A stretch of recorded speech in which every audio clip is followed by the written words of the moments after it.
이 방송은 짧게 한 작품에 대한 리뷰만 듣고 싶은 분들을 위한 요약본입니다. 전체 방송에는 더 풍성한 내용이 담겨 있으니까요. 책플릭스 채널을 확인해 주세요. 헬마우스. 헬 나왔어. 헬 지옥불 열렸어. 아직 15만이 되지 않아요. 헬마우스 채널 같은 경우에는 아주 그렇게 뭔가 좀 더 뜨거워져 있네. 그렇죠. 하지만 이제 그 깊이는 또 만만치 않습니다. 네. 왜냐하면 시사를 다루는 콘텐츠에 좀 관심 있는 분들은 이 이름을 들어보셨을 수도 있어요. 어떤 채널인가요? 자, 채널 제목부터 이상하죠. 헬마우스. 헬마우스가 입을 뭐야? 열면 무서울 것 같은데. 지옥에서 온 스피커인가 보다. 마우스인가 보다. 네. 그죠? 이 채널에 올라온 영상이 주로 한 명이 나와서 계속 떠드는 거예요. 그래서 그 한 명이 주인공이고 캐릭터 이름입니다. 그분의 캐릭터 이름이 헬마우스예요. 헬마우스. 자, 이 캐릭터 이름이 왜 헬마우스냐? 왜죠? 지옥에서 왔나요? 지옥에서 왔겠지. 근데 요즘은 소개 멘트가 좀 바뀌었는데 초창기 영상에는 시작 멘트가 이래요. 헬로 동지들, 가짜 뉴스를 헬로 보낼 헬마우스입니다. 라임이 딱 라임 있죠. 네. 헬로 동지들 이건 인사인데 이제 가짜 뉴스를 HELL로 보내는 거예요. 되게 재치 있다. 헬로 네. 동지들. 가짜 뉴스를 지옥으로 보낸다는 네. 거죠. 전 이런 카피 잘 쓰는 사람 개인적으로 너무 좋아합니다. 네. 채널의 정체성이 나옵니다. 가짜 뉴스 팩트 체크. 네. 팩트 체크입니다. 제가 지금 로고를 보고 있는데 굉장히 헬마우스스럽네요. 헬마우스 맞죠? 네. 찾아보세요. 페이크 뉴스 킬러. 네. 자, 팩트 체크니까 예시를 좀 들어보면 뭐 최근에 이슈는 뭐가 있을까요? 아스트라제네카 백신의 안전성에 문제가 있다. 뭐 화이자 백신이 좋은 거 아니냐라든가 뭐 미국 대선이 부정선거다. 한국 총선이 부정선거다. 뭐 K 방역은 정부의 음모다. 아니면은 뭐 글로벌하게 뭐 램지어 교수 그 위안부 하버드 교수의 관련해서 논문? 이상한 논문. 네, 이런 것들 그러니까 소위 이거 그 헬마우스 채널에서 다루는 거는 좀 더 뭐랄까요? 다페이스나 시리얼처럼 밀착된 이슈라기보다는 주요 매체에서 많이 다루는 이슈들. 그거에 대한 체크 같은 느낌이네요. 그렇죠. 하지만 팩트 체크인 거지. 팩트 체크 근데 사실 몇 년 전만 해도 희귀했지만 요즘 안 하는 언론사가 없습니다. 그러니까 다들 기본적으로 하죠. 네. 내세우고 JTBC가 있기도 하고. 시작해가지고. 그렇죠. JTBC 뉴스룸이 사실 처음으로 대중적인 맞아요. 콘텐츠로 내세워서 지금도 하고 있죠. 자, 이 뉴스룸 팩트 체크 코너를 만들었던 제작진 중에 한 명이 바로 헬마우스입니다. 이게 제작자였군요. 뿌리가 있었네요. 네. 그렇죠. 임경빈 작가. 네. 이분이 작가, 방송 작가, 소위 처음 레거시 많이 미디어에서 들어봤는데요. 방송 작가로만 15년 이상 일하신 분이에요. 그래서 잔뼈가 굵었죠. 팩트 체크 하실 때도 그렇고. 기성 언론의 그렇죠. 문법을 정확히 이해하고 계신 정확하게. 분이네요. 그렇죠. 왜 방송사에서 팩트 체크를 하지? 그럼 굳이 유튜브 채널로 독립을 했을까? 그렇죠. 이런 생각을 할 수 있겠죠.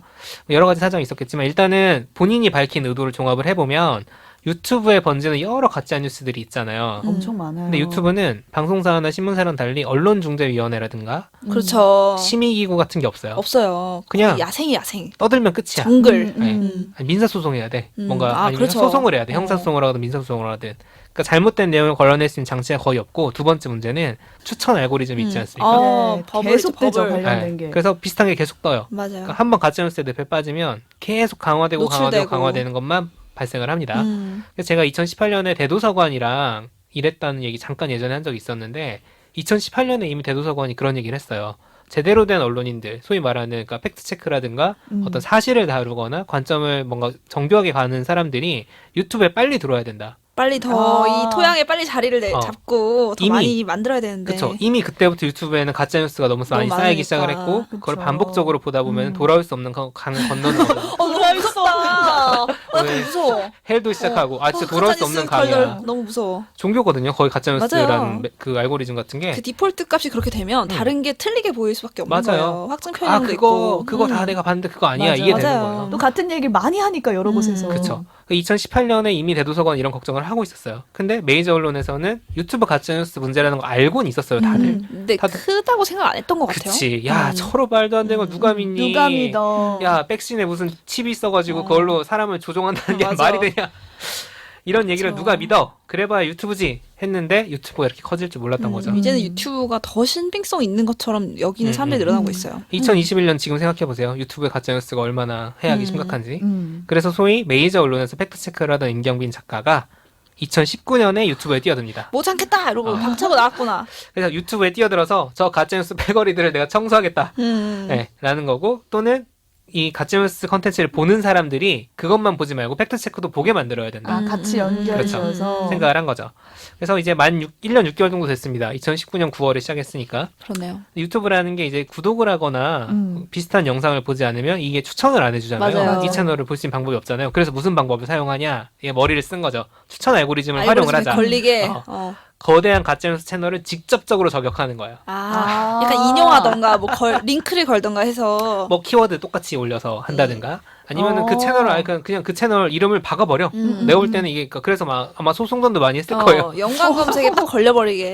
그렇죠. 근데 그런 책들은 수법 되게 좋잖아요. 많이 써요. 모든 네. 채널들이 서로 실제로 서로. 그래서 저도 이제 유튜브 같은 거 올릴 때 뭐 책플릭스에서 그런 일 할 일 없지만 할 때 저 채널에서 뭔가 영향력 있는 채널에서 뭔가 키워드로 잡았어. 그러면 일부러 제목을 그걸로 잡아서 간다거나 하는 그런 게 있잖아요. 여기는 아예 거의 대부분의 컨텐츠를 소위 가짜뉴스 생산 채널에 맞춰가지고 그 알고리즘과 함께 추천될 수 있도록 하는 겁니다. 머리를 역으로 썼네요. 그렇죠. 또 이제 이 가짜뉴스 채널들이 가지고 있는 공통점이 있습니다. 뭔가요? 포맷이 한 명이 나와서 열심히 떠들어. 맞아. 지금 제가 하는 거랑 똑같습니다.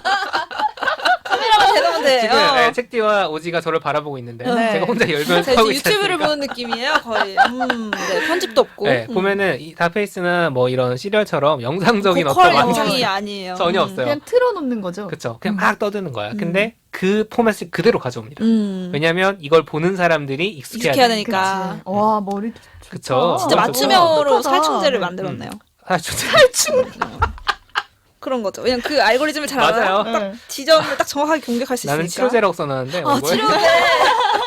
살충제 좋습니다. 치료제인 걸로, 백신인 어, 걸로 백신이요, 바꿔주세요. 백신이요. 네. 살충제 좀 죄송합니다. 네. 백신이죠. 네. 네. 그렇습니다. 그래서 이제 타격 대상이 근데 이제 그런 가짜뉴스 유튜버들만 있는 게 아니고 그것도 너무 황당한 얘기들이 많으니까 실제로 이제 주요 매체에서 다루는 매체까지도. 잘못된 방식의 보도 뭐 예를 들어볼게요. 요즘 같은 경우에는 이제 그 주요 맞죠. 매체 뭐 연합뉴스 같은 통신사에서 아침이 되면은 백신 이상 반응이 몇백 건 추가됐다. 맞아요. 이런 속보가 계속 옵니다. 마치 감염 확진자 수 보듯이. 그러니까요. 그러면은 이상 반응을 이 몇백 건이라고 이러면은 되게 무섭잖아. 많네. 이런 네. 거죠. 막 이거 맞아야 되는 거 맞아? 그러니까. 위험한 건가? 어쨌든 부작용이 있는 거 아닌가 이런 느낌이죠. 그리고 막 화이자 백신이 아스트라제네카보다 비싸다는데 어. 그게 더 안전한 거 아니야? 문재인 대통령이 아스트라제네카를 맞았다는데 바꿔치기 한 거 아니야? 이런 얘기들이 다 이 맞아요. 백신에 대한 바꿔치기, 그 맞아. 불안한 감정에서 비롯되는 거예요. 공포심이 네. 있으니까. 그 공포심을 조장하는 거 자체를 이제 문제 제기를 하는 겁니다. 자, 이 가짜뉴스를 팩트체크를 하려면 어떻게 해야 될까? 화이자랑 통계를 아스트라제네카 봐야죠. 그 통계를 봐야 됩니다. 화이자와 아스트라제네카 이 두 가지 백신이 가장 우리나라에 많은데 이 두 개를 1,000만 개 이상씩 접종한 나라가 있어요. 이미 영국입니다. 영국에서는 화이자도 1,000만 개 넘게 아스트라제네카도 1,000만 개 넘게 접종이 됐어요. 충분한 데이터가 있네요. 아주 충분한 데이터가 있죠. 그래서 저희가 이제 얼마 전에 한국을 휩쓸었던 혈전 부작용이라는 피가 뭉치는 백신 맞으면 피가 뭉치는 거 아니야? 이런 부작용이 과연 몇 개 나왔냐? 화이자, 아스트라제네카 각각 50여 건 정도 나왔습니다. 1,000만 개 중에 50개 정도 나왔어요. 그러면 똑같다는 거예요. 사실상 이 부작용의 위험성은 백신의 어떤 그 종류의 문제가 상관이 아니라는 거예요. 없다. 다른 이유가 있을 확률이 있는 거죠. 화이자가 보다 아스트라제네카가 약간 위험하다는 식으로 프레임을 가져간 언론들 같은 경우에는 이 데이터를 무시하는 거예요. 무시하는 거예요. 그래서 그냥 안 아스트라제네카 보여주는 그치, 거야. 틀렸다고 말하진 음. 않지만 안 보여주는 방식으로. 제가 되게 좋아하는 영화 중에 약 30개의 거짓말이라는 영화가 있어요. 일본 맞아요. 영화인데 이런 대사가 나옵니다. 하나의 큰 거짓말을 하려면 30개의 작은 거짓말이 필요하다. 그래서 가장 간단한 방법은 핵심 이외에는 전부 진실을 말하는 거야. 핵심은 말하지 않는 거야. 안 말하는 거 그냥. 그래서 무엇을 말하는 것보다 무엇을 말하지 않는가가 중요하다는 그쵸. 진실 거짓 판단할 때 유용할 수 있다는 건데 이 헬마우스 채널은 이걸 되게 끌어와요. 왜냐면 팩트체크 가짜뉴스의 핵심은 이것저것 다 거짓말만 하는 게 아니라 원하는 그 팩트만 취사 선택하는 거거든. 그치. 그래서 이런 게 있습니다라고 보여주는 거죠. 그래서 보다 보면 똑똑해져요. 그럴 것 같아. 이게 우리 듣똑나라는 아주 유명한 팟캐스트 채널 있지 않습니까? 얘는 듣똑- 보통유 보통유.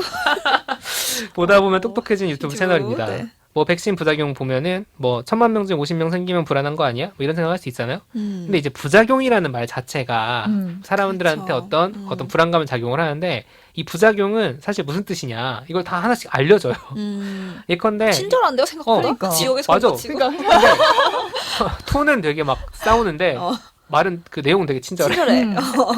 부작용이란 무엇이냐? 약을 만들 때 의도하지 않았던 건 전부 부작용입니다. 그랬을 때 비아그라가 원래 심장병 치료제예요. 근데 이게 발기부전에 효과가 있다고 하니까 사람들이 컸들죠? 그걸로 쓰잖아요. 부작용이 이게 부작용이에요. 나는 거죠. 그리고 우리가 탈모약으로 알고 있는 많은 그 약들이 있어요. 근데 탈모만 목적으로 어떻게 보면 개발된 약들보다는 부작용으로 탈모 치료가 된 약들이 되게 많다고 알고 있거든요. 우연히 약간 얻어 걸린. 그쵸. 그래서 부작용이라는 개념에 이렇게 범주들이 있는 거예요. 이렇게 이런 부작용이 있고 혹은 위험한 부작용이 있죠. 그런 위험한 부작용은 또 따로 있어요. 따로 빼가지고 개념을 잡아요. 이렇게 전 국민이 약간 과학 공부할 수 있는 그런 내용들이 친절한 지역에서 온 선생님이네. 담겨 있습니다. 네. 그리고 뭐 왜 화이자가 7배, 8배 비싸냐, 비싸니까 더 좋은 거 아니냐 하면은 왜 비싼지 설명을 해줘요. 아스트라제네카는 옥스퍼드 대학이랑 공동 개발을 했는데 국가들로부터 투자를 받았어요. 그래서 영리를 남기지 싸다. 않겠다라고 서약을 했어요. 그러니까 싸게 공부하는 거야. 화이자는 화이자는 민간업체입니다. 그럼 모더나도 그러니까. 그렇고요. 사실 이런 거는 기성 매체에서 말을 해줘야지. 말을 해줘야 돼요. 이해할 수 해줘도 있는 많이 건데. 해줘야 돼. 적극적으로 해줘야 돼. 그렇죠. 슬쩍 해놓고 난 했다 말 그래요. 이렇게 하는 사람 많아요. 맞아요. 면피용으로 다 했어. 찾아보면 아마 다 있을 거예요. 분명히 근데- 우리가 못 봤을 뿐이야. 그치. 못 들었는데. 노출도 사실 언론사의 책임이기도 해요. 근데 이제 이런 얘기는 한 번 하고 말고 불안하다는 얘기는 계속하면 이제 그게 네. 뭐냐는 거죠. 자, 아무튼 이런 정보를 막 줍니다. 그런데 이제 그러다 보면은 그러면 또 피곤해 죽겠는데 뉴스 보기도 뭔가 이런 뭐 유용한 마치 정보를 찾기 참고서 위해 그렇죠. 이런 느낌. 어. 뉴스도 보고 참고서도 봐야 그렇죠. 되네. 고민이잖아요. 약간. 그냥 이것만 보셔도 됩니다. 왜냐면- 뉴스를 안 보고요? 그쵸. 교과서 안 봐도 참고서에 참고서 교과서 보면 내용이 다 요약돼 있거든. 있거든요. 이런 개념이군요. 네, 아, 그렇습니다. 이것만 보시면 되고 이 네. 채널 카테고리가 코미디예요. 진짜요? 재밌나요? 웃음이 나오나요, 실제로? 네, 왜냐면 이게 조금 전 위험할 수도 있다고 보지만 엄근진하면 또 아무도 안 볼 거 아니에요. 그렇죠. 그래서 이제 이 가짜뉴스 유포자들을 까는 걸 재미로 오락적으로 아주 아. 엔터테이닝하게. 네, 좀 사실 우리가 누구 디스할 때 상당히 재밌지 않습니까? 재밌죠. 네, 비꼬고 후려치고 약간 이런 나만 아니면 돼. 그런 정서를 좀 안 좋아하시는 분들은 이게 매운맛이라고 제가 말씀드렸으니까 좀 안 좋아하실 수도 있지만 하지만 확실하게 나쁜 걸 나쁘다고 지적하는 콘텐츠입니다. 그래서 카타르시스가 있어요. 보다 보면. 정의의 자, 사도였어. 이거 직접 채널에서 한번 확인해 보시면 좋을 것 같아요. 그래서 요즘 뭐 주변에 가짜뉴스 채널에 빠져 계신 분들 한두 분씩 계시지 않습니까? 저희 네. 부모님께 이 채널을 알고리즘으로 슬쩍 이렇게 들어올 수 해요. 있게. 알려드리는 유튜브로 걸로. 보내드리고 아주 좋은 방법은 뭐냐 그런 이제 주변에 가짜뉴스에 빠져 계신 분들 유튜브 앱을 본인이 키셔서 검색을 헬마우스 한번 거를 딱 몇 한 개를 개만 봐. 재생을 해놓으세요. 그러면 뜰 겁니다. 알아서. 아, 그래요? 그 일은 유튜브 알고리즘이 다 해주기 네. 때문에. 저희 엄마가 가끔 저한테 이제 누가 가짜 뉴스를 보내줬대요. 그러면서 어. 그걸 저한테 URL을 보내주세요. 어. 이거 진짜냐? 확인차. 확인차. 그렇지. 그러니까 그 거기에 그 카톡방에 이 헬마우스 채널을 어떻게 올려줘. 유입시킬 수 없을까라는 생각이 그리고 드네요. 유튜브 AI PD한테 맡기면 됩니다. 그거는 우리 아주 훌륭한 편성 PD가 있잖아요. 유튜브에 AI라고. AI가 다 네, 해주기 네. 때문에. 알습니다. 책플릭스.